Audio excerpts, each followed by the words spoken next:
I know that you know what time it is. Nod-Krai released a little while ago now, and I've been very busy recording stuff on my main account. But now, we are here to record on 4 stars only. PSA, to all of you who might not be aware of this, on the expedition stuff, most of us just redeploy these people over and over. In Mondstadt, we have 2 spots where you can get ores. In the Liyue, there's also a spot for ores. And then that was it. It was kind of just like send your people out to get whatever else you want. But now in Nod-Krai, there's another spot where you get some ores. So if you weren't aware of that and you need some more ores, make sure to send another character out to get those. I do have this very persistent exclamation mark on my event menu because of this. Honestly, it doesn't really matter who I pick because I can't use them. Part of me almost wants to pick someone like Chi-Chi because the Violent Grass is so annoying to collect, but I think only Xinyan would need that for 4 stars. We already have Jean and Dia on the account, so I'd rather pick one of those to get some extra star glitter, and so I will pick Dia. So we get ourselves a shiny 5-star constellation that we can't do anything with. So Dia, enjoy your C1. Obviously, there are also new banners right now, and as per our rule set, we can do a 10 pull on the character banner and the weapon banner.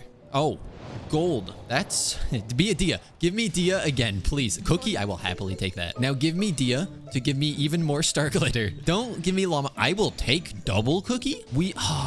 Dingari. I really wanted to see Dia again. It would have been funny. But 1 10 pull, getting us 2 copies of Kuki, which is probably the character that I want the most out of this, makes me quite happy. Then for the weapon banner, I'll take a stringless, I guess, for either refinements or in case someone else needs it. I'm so tired of getting Dragon's Bane. Wait, this is funny. We just got Kuki, and she's already one of our highest constellation characters. Her other constellations are obviously not bad to have, but I think her C2 is the one that I'm more concerned with. Speaking of things that I am concerned with, though, we have a new Spiral Abyss, and it kind of favors Dendro and lunar damage, which I do not possess currently. Since our last endeavor into the Spiral Abyss, this first team has, I think, gotten stronger, hopefully at least. Auroran is the weakest one on this team as of right now, as I've just been farming artifacts to try and upgrade him. But this side has gotten, I don't think, any changes. So this will definitely be the weaker of the 2 teams. I really do not expect us to be able to full clear floor 11, but at least floors 9 and 10 we should be able to. It's kind of funny that Gaming was like our main DPS on the account for a while, and now switching back to this team after having worked on the other team a bit, he feels insanely weak. But that's not his fault. That team has just not seen very much investment.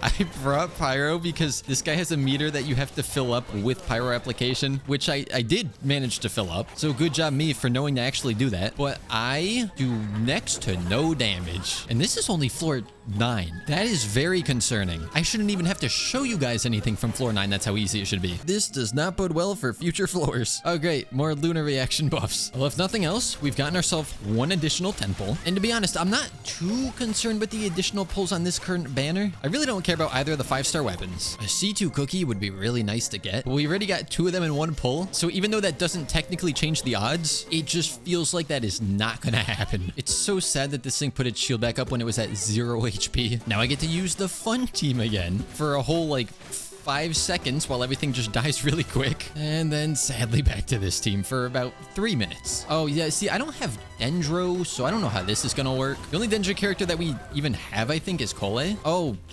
no.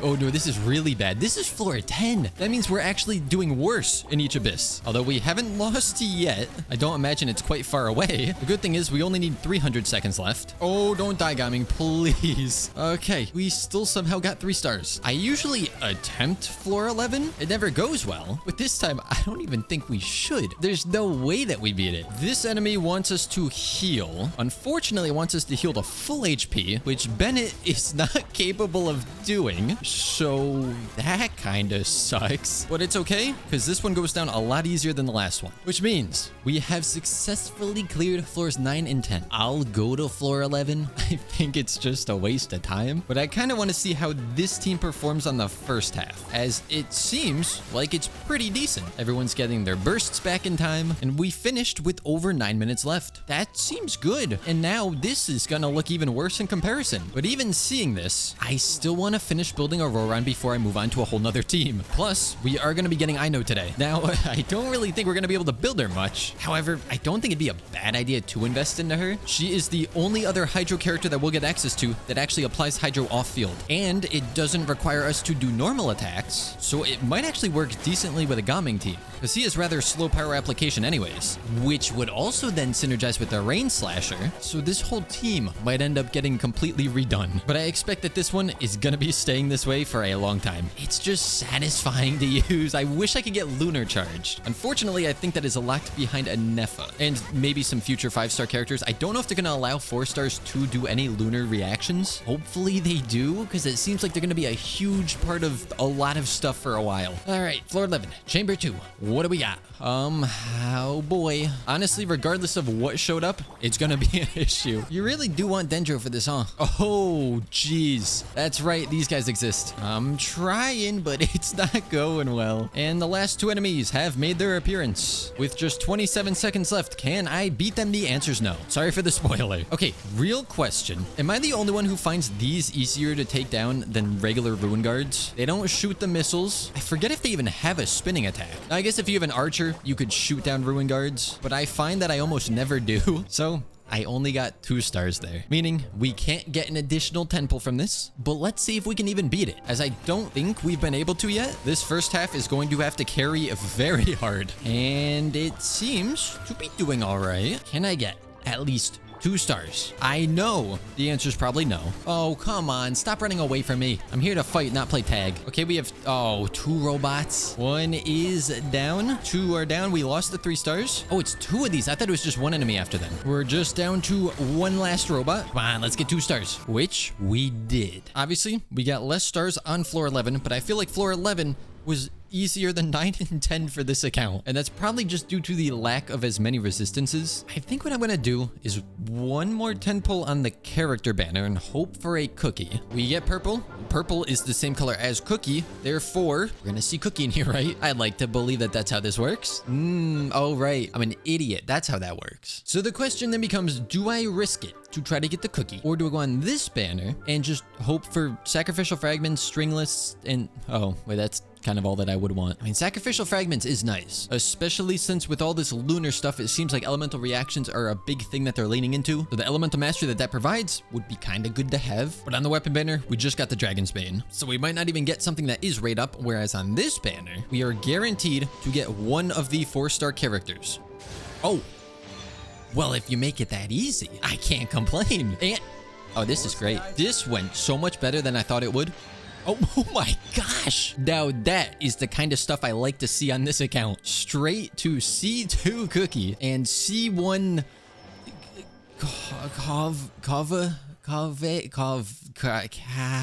this guy. Think about it. I could do this with an Aino on the team if I really wanted to. And luckily right now, I don't have to farm artifact domains. We can instead farm for artifacts inside of here. Oh yeah, we haven't recorded on this account since all of the resin changes. Technically, resin still gives the same amount of drops. However, being able to spend 40 resin at once is so nice. And condensed resin gives triple drops now. Of course, it also costs 60, so it's not like we're getting more value out of it, but it's really just more of a time save. And I had no idea that that change was coming to the game. Oh yeah, and we also get to see the last unrolled stat that's gonna be on an artifact, which is massive for this account. That'll save me so much fodder, and I might end up keeping a lot more pieces that I would have thrown away. Now that I only have 2 condensed resin left, and every artifact I'm getting is just so much of nothing, we're now gonna swap to the other bosses, as I've not attempted to take these down yet, so we'll see if we could just keep spamming the same team to do so. This one really should not be an issue because we have 2 archers. I'm kind of just waiting until it flies into the air so I could shoot it down and then use all my bursts. Here we go. 1 engine down,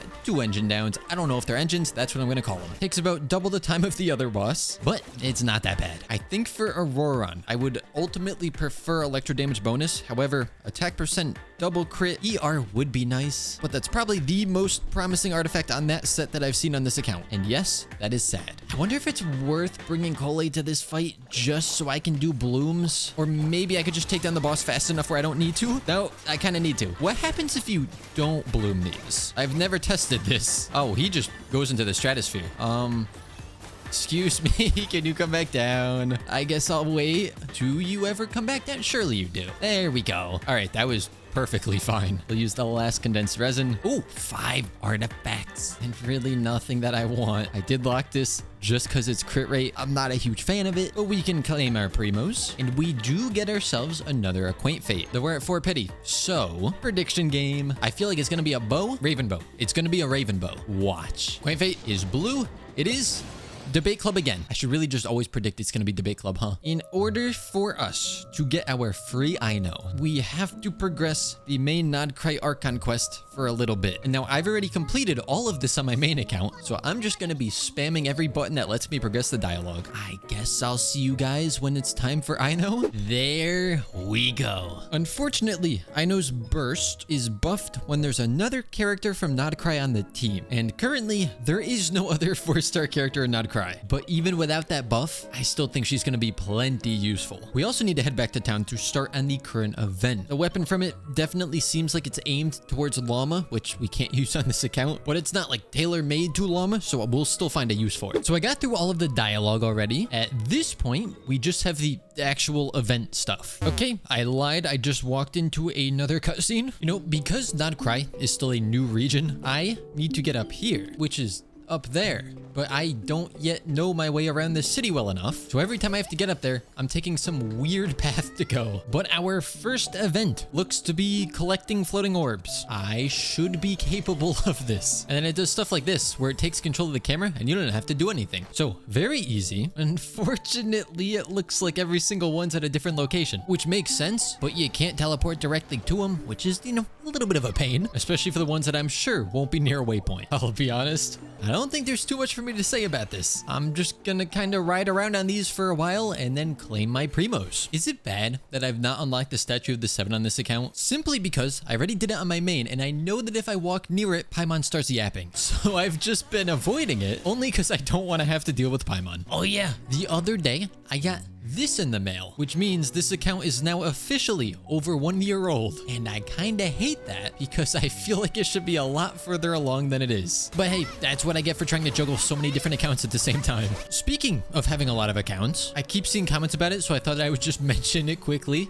No, I don't plan on going onto spells only to pull for catalyst characters on an account that I'm no longer playing on. That account has 0 primo gems anyways, and I'm definitely not spending money on an account that I'm not playing on. But also, if I just went back to every old account every single time there's a new character, that is the express pass to extreme burnout, as I would pretty much have to do dailies on like 5 different accounts every single day and then farming on all of them. And yeah, that's just not gonna happen. That's why when I actually do retire an account, it needs to stay retired. Would it be cool to have all these new catalyst characters on the spells only account and see what it's capable of? Sure, but I cannot allow myself to do that. And while we're on the topic, I've seen some people asking for a new only series or wondering what the next one's gonna be. As of right now, I don't have plans to make another one. That doesn't mean that we'll never see one, but I really just don't want another account to manage at this point. Now, if Hoyoverse ever adds a skip button to this game with all the dialogue, that'll make it much more enticing for me to actually start another account. However, as we can see, even from this account, there are so many Archon quests not even touched, and then even more other quests, as I just cannot be bothered to go through them and spam through dialogue for 20 minutes to then walk 5 steps and get another 20 minutes of unskippable dialogue, especially when it's like the 4th time that I'm doing them. Not to mention, Genshin Impact has changed a lot since we started swords only. We're at a point now where a brand new challenge account doesn't really stand a good chance of actually beating the Spiral Abyss. That used to be an achievable goal.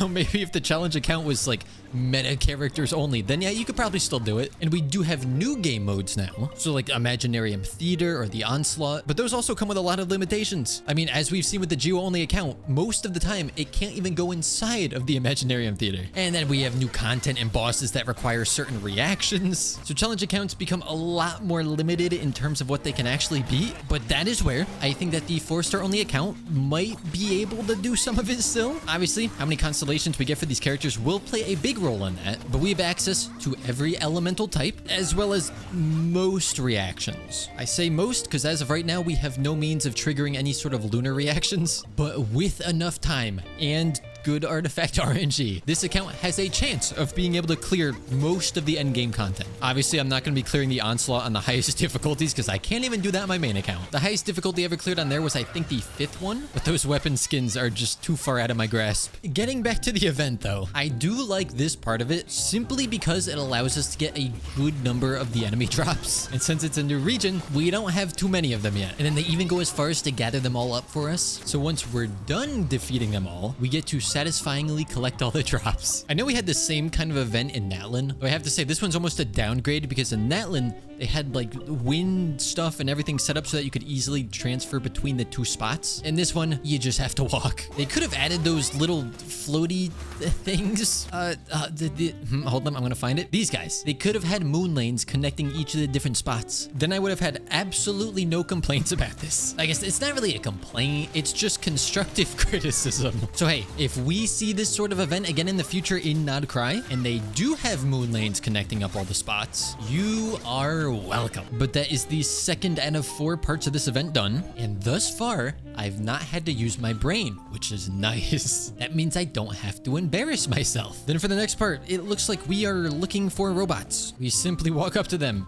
hit found you, repeat that as many times as necessary, and move on to the next location. Oh no, they've sprinkled dialogue in between them. Oh, they had me come here just to talk and then I have to leave again and I can't teleport to it? Why? What? Not okay, not unlocked. I guess I'm going here. 2nd one is done and it looks like we have to report back again. I would say at least they allow us to teleport directly here, but there's also a waypoint, so it really doesn't matter. With the 3rd one completed, we only have 1 part of the event left. There's 6 of them. I fear that this one is going to make me use my brain. No, instructions? Psh, I don't need those. I want to be confused. My plan is attack everything on sight. My understanding of what I have to do is avoid being seen by robots and collect stuff around the map. Ooh, no, that didn't happen though. You have no proof? Then we make our way to the end. And it does seem like that is all we had to do. Although, like I said, there's 6 of them, so I imagine it's gonna get progressively harder. No, instructions, Oh, we have boosty tiles. It's also come to my attention that if I right click, I get a little boost. I haven't actually needed to use that yet, but it's good to know that it's there. 3rd map, what do we got? There are more instructions that I am not gonna read. I'm assuming it's just slower tiles, which seems like what it is. This is when that right clicking for speed up will probably come in handy. Oh, I'm playing a little risky here. Uh-oh, wait.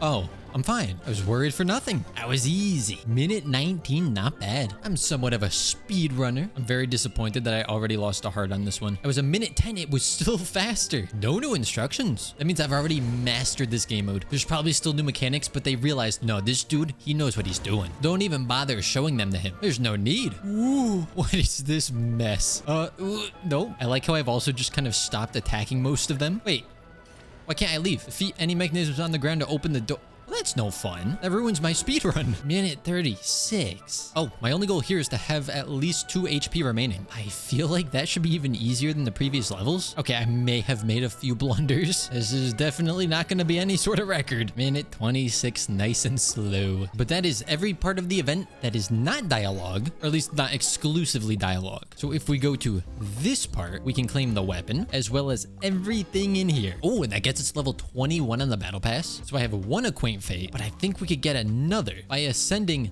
these 3 characters. Assuming I have what they actually need to be ascended. Kuki gets ascended. Oh, right. You as well. Oh, crap. Do I have what you need? Oh, somehow I do. I know. I do have enough for. And I do want to fully build you at some point, although I also want to fully build you and maybe you if I want to do something with a Dendro team. There are too many characters I want to build and not enough resin. But speaking of building characters, I've been doing some more farming for Auroran's artifacts, and there's still a lot more I want to improve. But his flower is now good. His feather is also pretty nice. I did just get this sands. It didn't quite roll perfectly as I would want, but it's not bad. The goblet is something I have been struggling with because even offset, I don't really have anything because I'm not going to take this off official. But then the circlet is also not great. This is the only crit rate circlet that I've gotten. So I could swap this to be an offset, but then I still need an onset electro damage bonus goblet. And that's going to be pretty hard to get. However, with those changes, that puts Auroran's build at this. From using him with his current weapon, I've concluded I don't need to run an ER Sands on him, especially because Fischl's on the same team. So I found that attack is probably just a better idea. However, now I can ascend you, actually get some use use out of this 5-star character. We have 5 Acquaint Fates and at least 5 Petty. So we will see 1 4-star guaranteed. We love that here. Oh, no. Wait, weapon. It's a weapon. That's a weapon, but it's only effective against my mental state. You disappoint me, Genshin, but I'm still gonna get a 4-star. I'm still guaranteed a 4-star on this pull because it is the 10th pull. And why is that one the weapon? Why couldn't the other one have been the weapon? This game is messing with me. I get 2 standard banner 5 stars in the same episode. That should be illegal. That shouldn't happen. Chi-Chi, give me a 5-star weapon with this wish. Don't you dare give me a 3-star weapon. You debate club. It's gonna be debate club. It is not debate club actually. Just like I predicted. Actually, that is not 2, but 3 standard banner 5 stars in this episode. But also 3 brand new 4 stars for us to use plus constellations. I think what I'm gonna do is keep farming in the onslaught for artifacts for Auroron for the next 2 days. Then it is time for us to move on to a different character. I feel like that should be Aino because, you know, it's fitting she was just released and she's going to be on the next upcoming banner. So if we're lucky, we could also snag some constellations. Let's just quickly see if I can actually get any decent artifacts. Second run. Oh, we did get electro damage bonus, but it's just as bad as the one that I'm using. Why do they have to do me dirty like that? I guess for this episode, most of our luck went to the pulls for 4 stars. Last condensed resin, 2 goblets and a dream. This one. Physical damage, not quite what I'm looking for. Come on, electro damage attack percent double crit. If this was electro, it would have been so good. With that being said, I hope you guys did enjoy. And as always, I shall see you all next time.